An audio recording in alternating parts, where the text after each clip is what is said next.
Real estate investment presentation, zoning. Get ready because we're raising the stakes with real estate.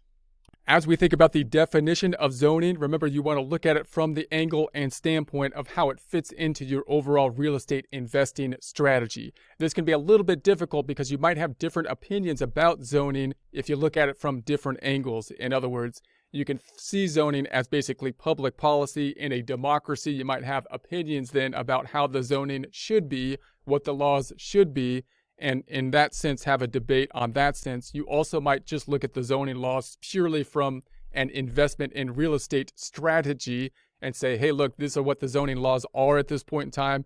This is what the zoning laws are likely to be in the future. And there's going to have outcomes. Those laws, of course, will have outcomes on people's behavior, changing people's behavior with regards to real estate.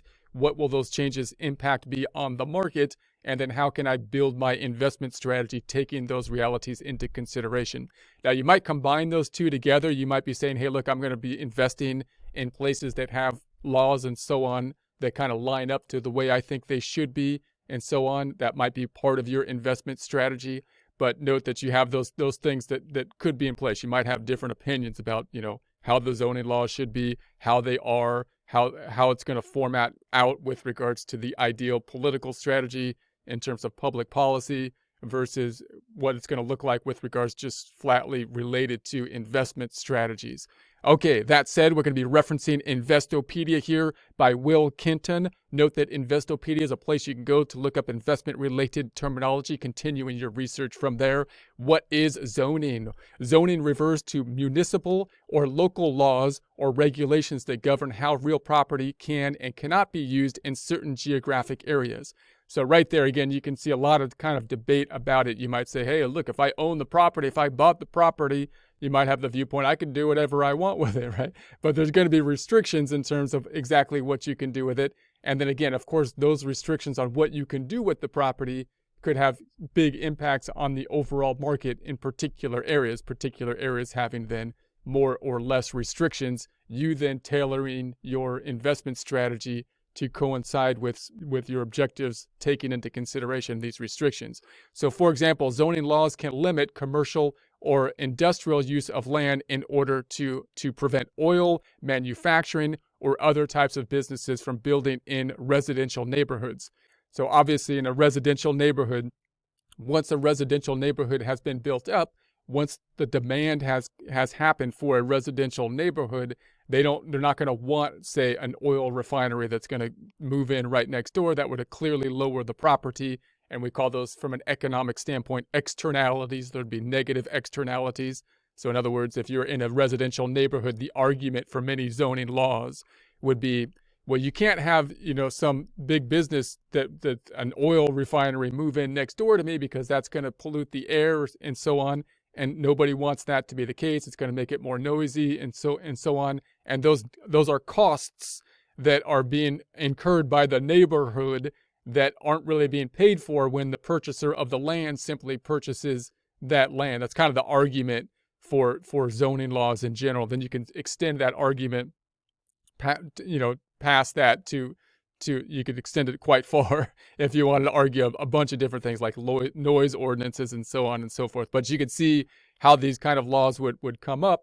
And obviously, if you restrict the ability to have certain types of land be used for certain things, then that could actually, of course, raise the price of the neighborhood that's going to be built around for a particular purpose. So these laws can be modified or suspended if the construction of property will serve to help the community advance economically. So that means, in essence, these laws are going to be laws that are on the books. They're going to say, well, we're going to have these zoning laws. You can only do certain things in this area. But those laws could change if, the political will was there in order to change them in that area. So you got to think about what are the current zoning laws and what are the likely zoning laws to happen in the future, given the current, basically political circumstances surrounding it. What's the impact that those laws will have on the housing prices, and how can I factor that in to my long-term real estate investment strategy? Because investing in real estate is generally a long-term, at least more long-term kind of game. So how zoning works: zoning outlines what types of development and operational use of land is allowed on a given tract. So what kind of things can you do in essence with the land? Even when you buy it, right, you're restricted to whatever the zoning laws in that particular tract. So municipalities tend to partition districts and neighborhoods according to a master plan. So you can see how this would generally work. You got the master plan saying we're going to try to map these things out and put different things in different areas and allow different things to be done in their own basic area, trying in essence to optimize how things are going to basically play out. So, and again, you can get into debates in terms of, well, is that the best way to do it or not? Should you let the market do that? Who's going to do that planning? How exactly is that going to work, and so on? How does that change over time? Who gets to say, how that changes, and so on? So this may be done to promote economic development, control and the flow of traffic, manage noise levels, reserve living space for residents, and protect certain resources. So how zoning works: local government might ban the use of residential property for business purposes to keep commercial activity confined to specific parts of town. So again, the neighborhood, and you can see how this works just from like an economic standpoint, from like a self-interested kind of standpoint, how the market would basically work, and then line up with the law here, right? You'd say, okay, there's a neighborhood. The neighborhood has started to build up for whatever reason, this particular area. It starts to be a higher demand neighborhood. That neighborhood then gets together and says, hey, I'd like my property value. I want to guard, the nest egg that is my home, the property value, which of course creates a political interest to stop, different kind of manufacturing there, which would include commercial manufacturing that could move in, and that could of course have a negative impact on the current property values of the people that are currently there.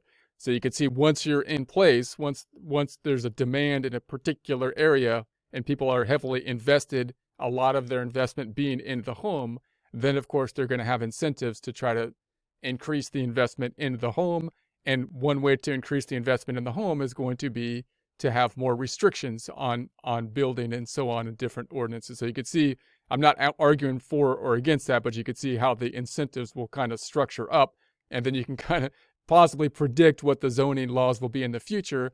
And actually, once you're already invested, it seems that the more zoning laws that are going to be in place that restrict things actually generally increase the value of the property, because now they've made it more difficult for things to move in that might lower the property value or possibly even increase the supply of the property and so on. So such zoning can lead to conflicts if residents dispute the designated usage. Now, obviously, when you get into the zoning laws, people are going to have different arguments about, well, how can you restrict this or that? What kind of zoning laws should there be? And you can see as the zoning laws get more specific in nature on what you can and cannot do, then you're gonna have conflicts and debates and so on. So zoning laws can also regulate the details of construction in specific neighborhoods. For example, zoning can limit the maximum height of buildings in a given area regardless of the type of construction allowed. So this is another kind of area where oftentimes certain areas, and this depends on where you're going to be investing in. If you have a big city that's a hub, that's going to be a lot of people moving into it, then it's going to attract more people. And the only way to accommodate that level of people is to build up and then possibly have public transportation and so on, like the subways and whatnot, kind of like a New York type of situation. So you have higher buildings. If you're in the suburbs or another area that doesn't want to build up, possibly you're on a hill and you're looking over the beach, or you're on the mountains or something like that, then once there's incentives in those places oftentimes to limit the height of a building that can be put in place, and that limits the population that is going to be in the place as well, because not as many people can fit into the place if you limit the space that people can live in, which you can do by basically saying that people can't build up, would be one way. And obviously the other argument you often have is that when people start building on the hill, then they want the view over the hill.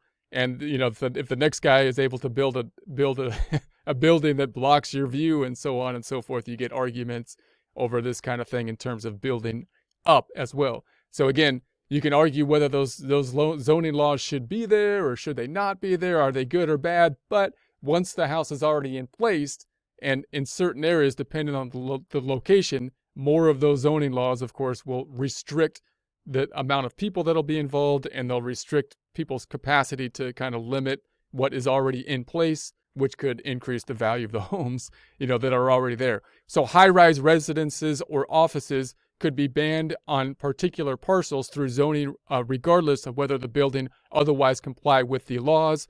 The presence of zoning restrictions can influence prices when purchasing a piece of property.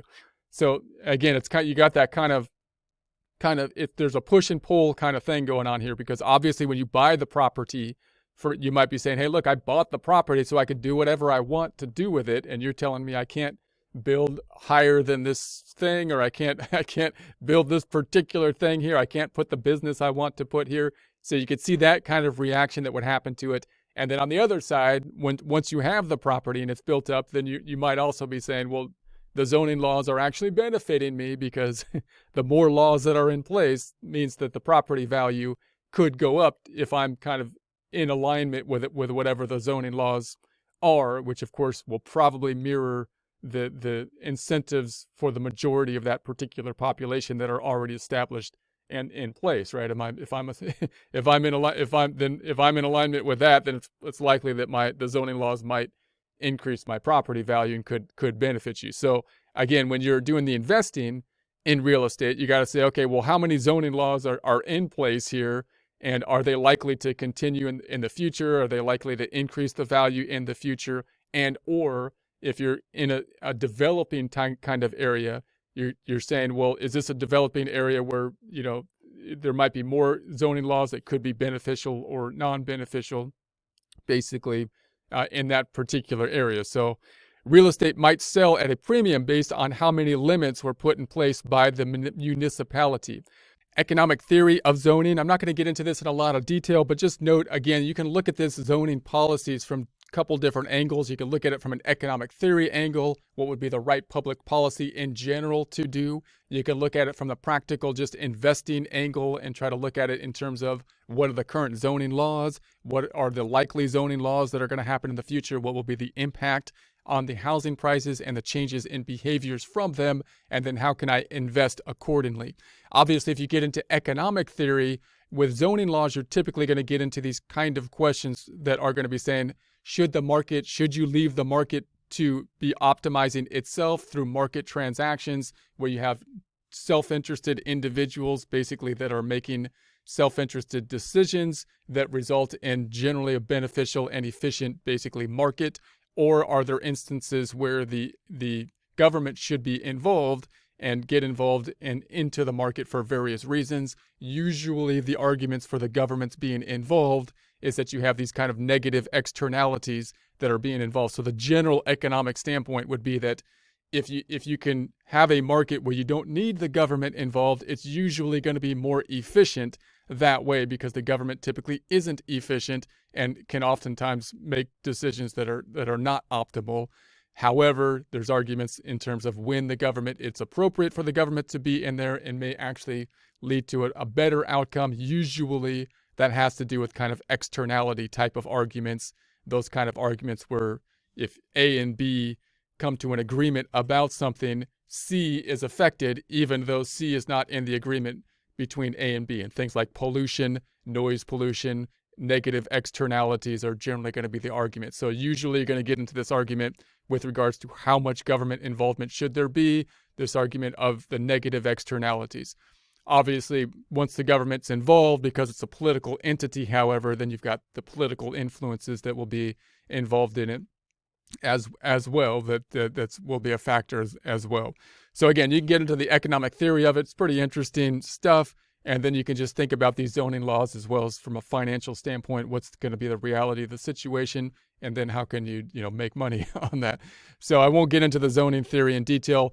Remember that we're referencing Investopedia Zoning by Will Keaton, reviewed by Michael Boyle on July 18, 2021. As time passes, you might want to refer back to them. They update their stuff from time to time, so a good place to start your research going forward.